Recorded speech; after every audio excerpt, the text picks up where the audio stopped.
If you need any Xbox or PlayStation codes or anything gaming related, check the referral links down in the description. They'll take you to g2a.com. They already have a discount on most of their goods already, and with the code CHES at checkout, you can get yourself an extra 3% off as well. Hey guys, how's it going? Ches back again, and welcome to episode number 71 of the Chelsea career mode here on FIFA 15. After a solid cup display yesterday in the Capital One Cup quarter-finals, we're hoping for a similar solid cup display today. As you can see, it's the final group stage game of the Champions League. We need just a point against Schalke to guarantee ourselves knockout stage football, although even if we lose, we should be quite comfortable to go through, considering our head-to-heads against Salzburg. However, if Saint-Etienne are able to get a win against Salzburg, then they'd go through ahead of us because of the head-to-head, because obviously they beat us 1-0 in the first meeting between us, and we were only able to get a 1-1 draw when we went out to France in the next game. So destiny is in our own hands, but at the same time, if we do lose, it's out of our own hands. So it's a very complicated situation with the group stage right now. The only thing that we know for sure is that Schalke are by an absolute mile winning the group. They've got 13 points from the opening 5 games, so that's 4 wins and a draw. So definitely getting themselves top of the group status, and hopefully, well, presumably, an easier draw in the first knockout round of the Champions League. I don't know how Robin was able to dance into the box like that past about 4 different defenders, but he was, and he gave us a 1-0 lead, so very pleased that he did so. That was at the very end of the first half. They came forward towards the beginning of the second half, though. Schalke obviously a very good side. I think they beat us, didn't they, in the first time we played them at Stamford Bridge, and Huntelaar's going to play it across to Farfan here, beats the defender to it, and they are instantly back level as we head 5 minutes into the second half. Not the way I wanted to start the second period, so I was going to try and immediately get myself back in front. Like I say, a draw is enough, but obviously a win would just put my nerves to bed and guarantee us qualification through to the next round, and that's how close we came to getting ourselves back in front. Only 4 inches to the right, and Robin would found that nestling in the top corner rather than smashing off the outside of the post. Really unlucky that the Dutchman wasn't able to get his second goal of the game there, but Hazard gets picked off here by Utida, and I completely mess him up with a really horrible challenge.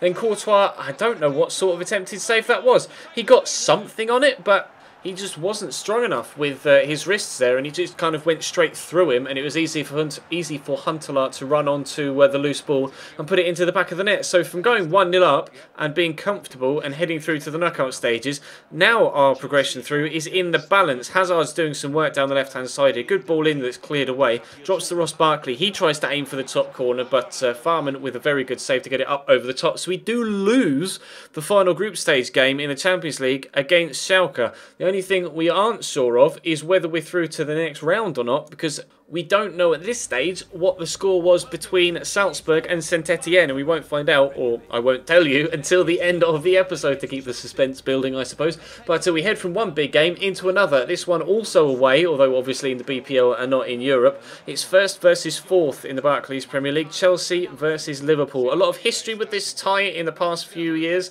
and obviously Liverpool have a bit of cheeky history anyway, don't they? So they'll be keen to get one over on us here at Anfield in the snow. Paul Pogba starting at cam behind Mario Balotelli, with Divock Origi outside on the left and Raheem Sterling on the right. So a very strong front four for them, but equally Robin, Hazard, Oscar and Diego Costa are just as strong when it comes to my front four as well. So this was kind of going to be a battle of 2 heavyweights in the BPL so far this season. We're clearly the better side on paper when it comes to overall results, but they do have a very strong side, and we will have to be at our best to get a victory here. Hazard does well to cut inside here, stands below Oscar with the header, and after 9 minutes, doesn't win many headers, Oscar, he really doesn't, but that was an exquisite example of how to head the ball textbook style down into the bottom corner away from the goalkeeper to give your side a 1-0 lead, and we were unfortunately on the back foot from that point forwards, at least for the foreseeable future. The really brilliant first touch football from Liverpool here. Fortunately,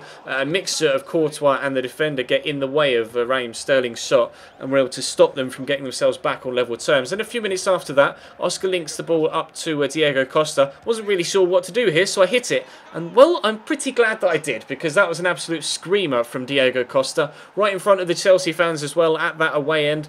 And you'll see a couple of replays. I think I just showed the one angle, actually, just because it's absolutely brilliant.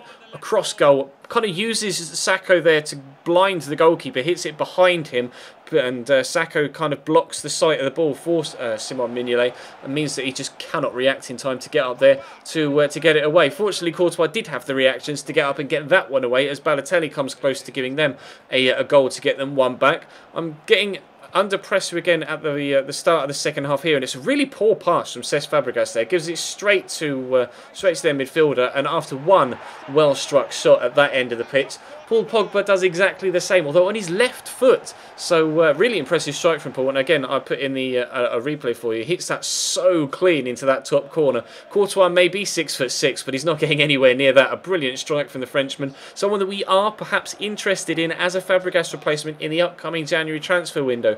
Keep your eyes and ears peeled for that as we head into next week's bulk of episodes. But actually, Sterling makes it 2-2 after the hour mark. I couldn't believe we'd actually thrown away a 2-0 lead. We lost the 1-0 lead against Schalke and then lost the 2-0 lead against Liverpool. Hopefully, though, we weren't going to lose this one in the same way that we lost against Schalke. They tried to catch us on the counter-attack here.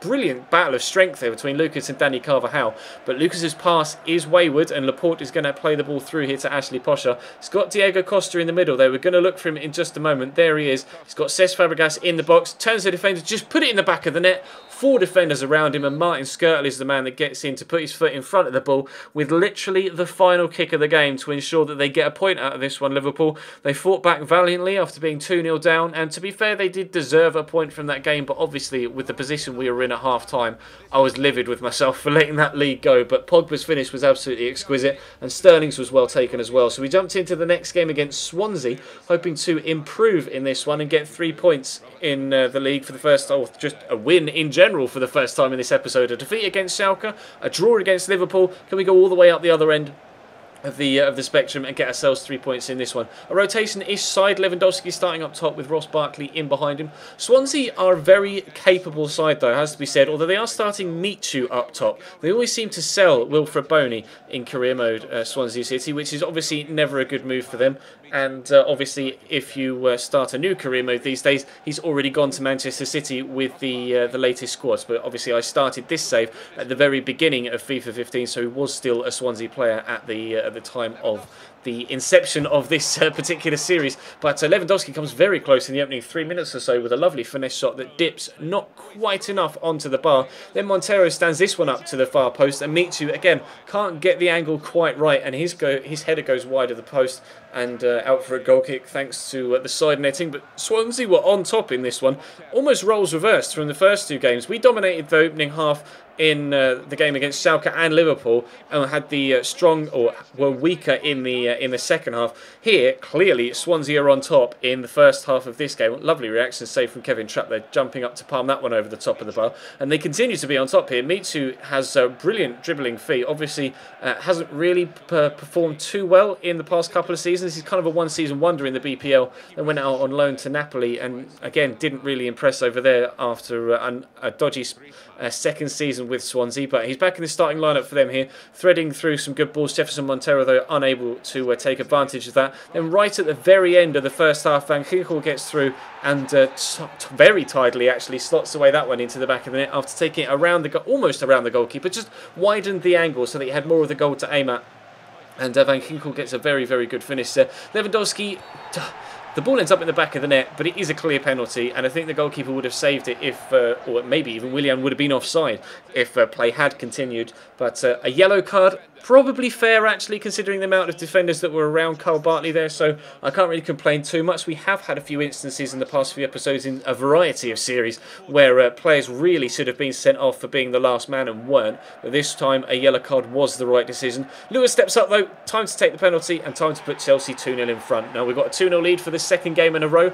Question, the main port of call for me here is just to make sure that we keep that 2-0 lead this time and don't end up conceding. If I could, I'd like to get a third. Lewandowski opens up the angle here for a good shot, but fires it straight at Lucas Fabianski. Really disappointed with that finish, but fortunately we are able to get 3 points in this one, so we go defeat, draw, win in the ascendancy in today's episode, and we are, I can confirm, through to the knockout stages of the Champions League. Salzburg and Saint-Etienne drew their game, so we do get a let-off. If Saint-Etienne had won that game, they would have finished on 6 points. we would have finished on 6 points. No, 7 points? 7 points. We would have finished on 7 points. They would have finished on 7 points. And they would have gone through on the head-to-head. As it turns out, we finished on 7. And both they and Salzburg finished on 5, thanks to their final day draw. So we could kind of just wipe the brow. Big sigh of relief, and we are through to the knockout rounds of the Champions League, and we're still top of the table in the BPL by 7 points thanks to a draw against Liverpool and win against Swansea. So